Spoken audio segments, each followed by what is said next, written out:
काम कर रहे हैं, शिक्षा मंत्री जी गैर कानूनी काम कर रहे हैं, संवैधानिक पद पर रहकर असंवैधानिक काम कर रहे हैं। क्या ये गलत है?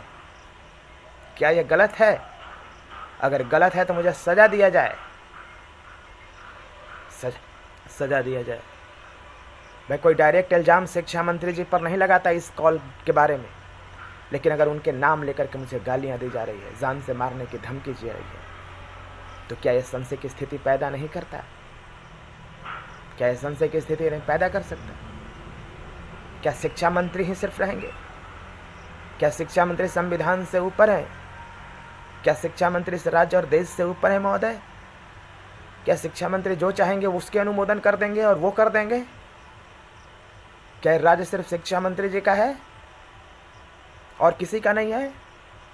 वो चाहेंगे वही काम होगा और उसके खिलाफ में कोई आवाज़ नहीं उठाएगा? क्या लोकतंत्र में आवाज़ उठाने की कोई इजाज़त नहीं है किसी को?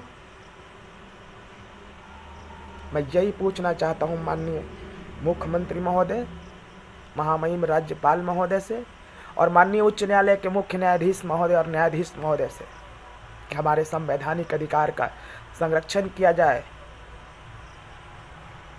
चाहे मामला विज्ञापन का हो, चाहे मेरे साथ गलत व्यवहार का हो, फोन कॉल्स का हो, उस पर अविलंब जांच बैठाया जाए महोदय, अविलंब जांच बैठाया जाए। जो भी दोषी हो, चाहे वो कितना ही बड़ा ओहदे पर क्यों न बैठा, उसके खिलाफ कार्रवाई होनी चाहिए, उसके खिलाफ कार्रवाई होनी चाहिए। मुझे पटना की धरती को छोड़कर भागना पड़ा। मैं पटना से बाहर आ गया हूं डर करके। इतना बुलंद आवाज से अपनी बात को रखने वाला, जब पटना की धरती को छोड़कर उसको जाना पड़े तो बताइए, क्या यह संविधान खतरे में नहीं है? क्या संवैधानिक संकट की स्थिति नहीं है? ये तय आप लोगों को करना है। कैसा राज्य चाहिए? कैसा राज्य चाहिए जहां बापू का विचार और बाबा साहब का विधान चलेगा, या उच्च पदों पर बैठे हुए लोग अपने दुर्गा के फरमान से राज्य को चलाएंगे? माननीय मुख्यमंत्री जी, आप पर मेरा कोई आरोप नहीं है, आप पर मेरा कोई आरोप नहीं है, अभी भी मेरा कोई आरोप नहीं है। आप अविलंब गांधी मैदान थाना को निर्देश दीजिए कि जो मैंने एप्लीकेशन दिए हैं उस पर अविलंब कार्रवाई करे, FIR करे और जांच करे, और जहां से भी फ़ोन आया है उसकी संलिप्तता की जांच हो जाए, उसको अविलंब जेल भेजा जाए महोदय। मेरा यही नम्र निवेदन है। और दूसरा निवेदन यह है, उस विज्ञापन का जांच किया जाए। उस विज्ञापन जो 2019 में सरकार के राज्यपाल के आदेश से निकाला गया विज्ञापन था महोदय, उस समय के तत्कालीन अपर मुख्य सचिव श्री RK महाजन के नेतृत्व में बैठक आहूत की गई थी शिक्षा विभाग में। उसके आधार पर विज्ञापन विज्ञापित किया था। 15 मिनट का प्रेस कॉन्फ्रेंस किया था श्री आनंद किशोर जी ने। क्या सब कुछ गलत हो जाएगा? इस शिक्षा मंत्री जब चाहेंगे तब विज्ञापन को बदल देंगे। उनके खिलाफ कोई आवाज उठाएगा तो उनको जान से मार दी जाएगी। मुझे शिक्षा मंत्री से कोई डर नहीं है, न कभी डरने वाला हूँ। मुझे डर इस सरकार से है, मुझे डर माननीय मुख्यमंत्री जी से है, मुझे डर महामहिम राज्यपाल महोदय से, और मुझे डर पटना उच्च न्यायालय के मुख्य न्यायाधीश और न्यायाधीश महोदय से है। मैं संविधान को हाथ में नहीं लेना चाहता, लेकिन बताए क्या करे? अगर कोई संवैधानिक पद पर बैठा हुआ इंसान अगर जान से मारने की धमकी देता है, वो भी गैर कानूनी तरीके से अपने काम करने का विरोध करने पर, तो मेरे पास क्या उपाय रह जाता है महोदय? बताए क्या उपाय रह जाता है? मैं फिर कह रहा हूँ, मैं डरने वाला नहीं हूँ। मैं डरूंगा नहीं, भागूंगा नहीं, छोड़ूंगा नहीं, हार मानूंगा नहीं। लेकिन एक शरीफ इंसान क्या इस स्थिति पर चला जाए? क्या इस तरह के शब्द का प्रयोग करे? क्या संवैधानिक मूल्यों का हनन हो? ऐसा राज्य है हमारा? क्या यही सुशासन है?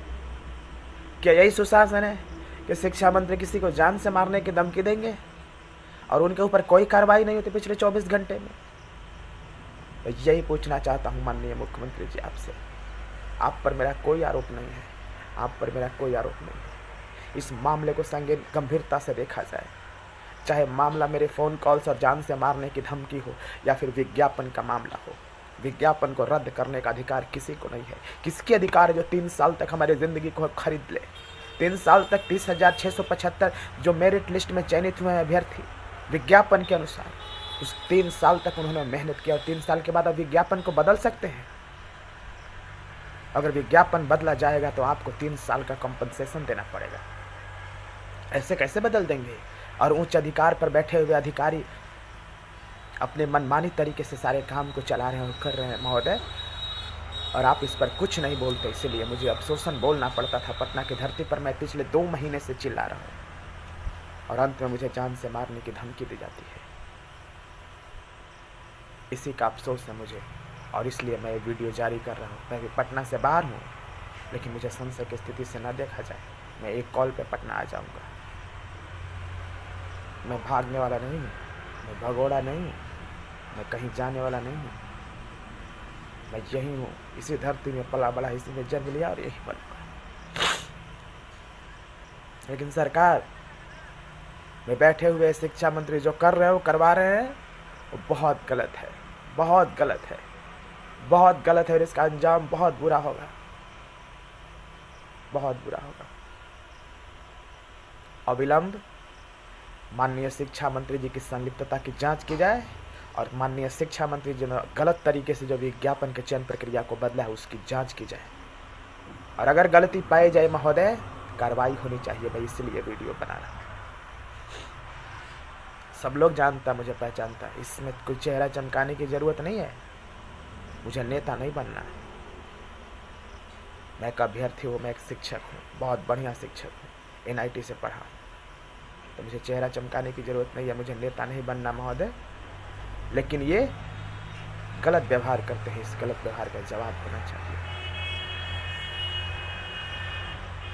अविलंब मेरा FIR दर्ज किया जाए, शिक्षा मंत्री की संलिप्तता की जांच की जाए, और विज्ञापन के साथ जो छेड़छाड़ हुआ है उसका विलंब जांच किया जाए और उसको सही किया जाए महोदय। यही मेरा नम्र निवेदन है माननीय मुख्यमंत्री बिहार सरकार से। लाइव बिहार YouTube पर सब्सक्राइब और Facebook पर लाइक जरूर करें।